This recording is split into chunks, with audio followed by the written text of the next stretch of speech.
Doctor Naik, আপনি বললেন যে কোরআন শরীফে নাকি কোথাও কোনো ভুল নেই।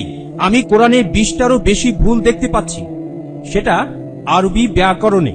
এখন তার কয়েকটা আমি আপনাকে বলছি। ইন্নাল্লাযীনা আমানু ওয়াল্লাযীনা হাদু ওয়াস-সাবিউন, এটা আছে সূরা বাকারায় আর সূরা হাজে। ইন্নাল্লাযীনা আমানু ওয়াল্লাযীনা হাদু ওয়াস-সাবিউন, এখানে কোনটা ঠিক, সাবিউন নাকি সাবিউন? 1 নম্বর। 2 নম্বর হলো কোরআনে আছে, হ্যাঁ, কিন্তু এছাড়াও আরো আছে। সূরা তাহার 63 নম্বর আয়াতে ইন্না হাজানি লেসাহিরান, ভুল, ইন্না হাজাইনি লেসাহিরান। এটার কি ব্যাখ্যা দেবেন? এছাড়াও আমি আরো অনেক ভুলের কথা জানি। এক্সকিউজ মি, আমরা শুধু প্রথম প্রশ্নটা গ্রহণ করব, সময়ের অভাবে দ্বিতীয় প্রশ্নটা গ্রহণ করতে ঠিক পারছি আছে, না। ঠিক আছে। ভাই, আপনি খুব সুন্দর একটা প্রশ্ন করেছেন। আমি আরেকটু সহযোগিতা করতে চাই যে হ্যাঁ, আপনি সবগুলো ব্যাকরণগত ভুলের কথাই বলেন, আর আপনার হাতের বইটা লিখেছেন আব্দুল ফাদি। আব্দুল ফাদি ঠিক, ইজ দ্য কোরআন ইনফেলেবল? আমিও দেখতে পাচ্ছি, হ্যাঁ আলহামদুলিল্লাহ, আমি ভালোই দেখতে পাই।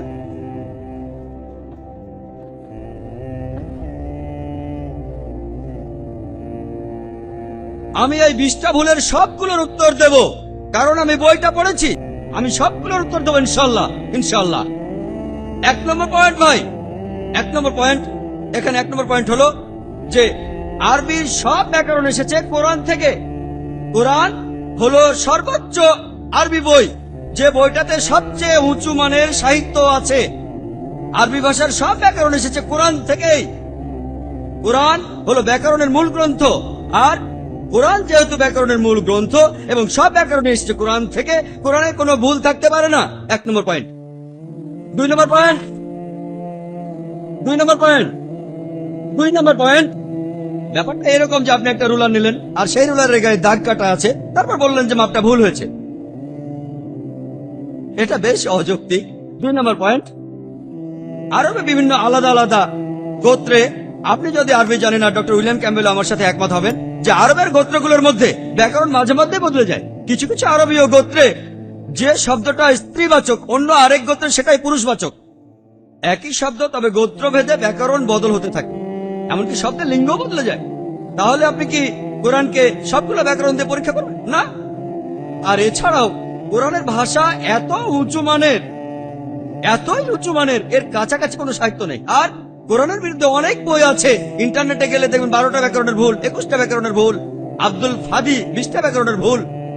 আপনাদের কি ধারণা খ্রিস্টানরা এই ভুলগুলো বের করেছে? কারাই ভুল বের করেছে? জানেন কারা করেছে? মুসলমানরাই।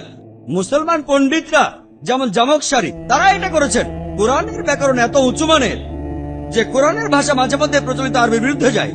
কোরআনের ব্যাকরণ এত উঁচু মানের, কোরআনের ব্যাকরণ এতই উঁচু মানের, এজন্য তারা উদাহরণ দিয়েছে। আমিও একটা উদাহরণ দেব, এতে আপনারা সবগুলো উত্তর পেয়ে যাবেন। তারা উদাহরণ দিয়েছে যে কোরআন লেখা আছে লূত আলাইহিস সালামের গোত্রের লোকজন, তারা সকল নবীকে ত্যাগ করেছে। বলা আছে সব নবীকে তারা বর্জন করেছে। ডক্টর উইলিয়াম ক্যাম্বেল বললেন যে নূহ নবীর গোত্রের লোকজন, তারা নবীদের ত্যাগ করেছে। আমরা ইতিহাস থেকে জানি যে মাত্র একজন নবীকে তাদের কাছে পাঠানো হয়েছিল। তাহলে এখানেও ব্যাকরণের ভুল আছে। কোরআনে বলা উচিত ছিল একজন নবীর কথা, বহুবচন না। আর আমি একমত, আর আমার আপনার মতো লোকের কাছে মনে হবে এটা ব্যাকরণের ভুল। কিন্তু যদি আপনারা আরবের লেখা বইগুলো পড়ে থাকেন, কোরআনের আসল সৌন্দর্য কি? সৌন্দর্যটা হলো কোরআনে কেন একজন নবীর কথা না বলে নবীদের কথা বলা হয়েছে। আপনারা জানেন কেন? কারণ আমরা জানি যে সব নবীদের হেদায়েতের বাণী মূলত একটাই, যে ঈশ্বর একজনই, তাওহীদের বাণী, আল্লাহ সুবহানাহু ওয়া তাআলার বাণী। লূত আলাইহিস সালামের লোকজন এবং নূহ আলাইহিস সালামের লোকজন তাদের নবীকে ত্যাগ করেছিল, আর পরোক্ষভাবে নিজেদের নবীকে ত্যাগ করে তারা সব নবীদেরই ত্যাগ করেছিল।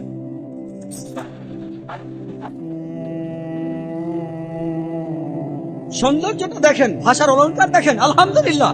আপনার মনে হতে পারে এটা ব্যাকরণের ভুল, কিন্তু এটা ভুল নয়। একইভাবে নূর সারওয়ার নামে একজন বলেছেন যে কোরআন বলছে কুন ফায়াকুন, হ বললে হয়ে যায়। এটা নাকি হবে কুন ফাকানা, হ বললে হয়ে যেত। হ্যাঁ, আরবির পাস্ট টেন্সে কুন ফাকানা, কুন ফায়াকুন নয়, কিন্তু কুন ফায়াকুন আরো উঁচু মানের। বলা আছে আল্লাহ তিনি ছিলেন, আছেন আর থাকবেন, অতীত, বর্তমান আর ভবিষ্যৎ। Thank you doctor Naik.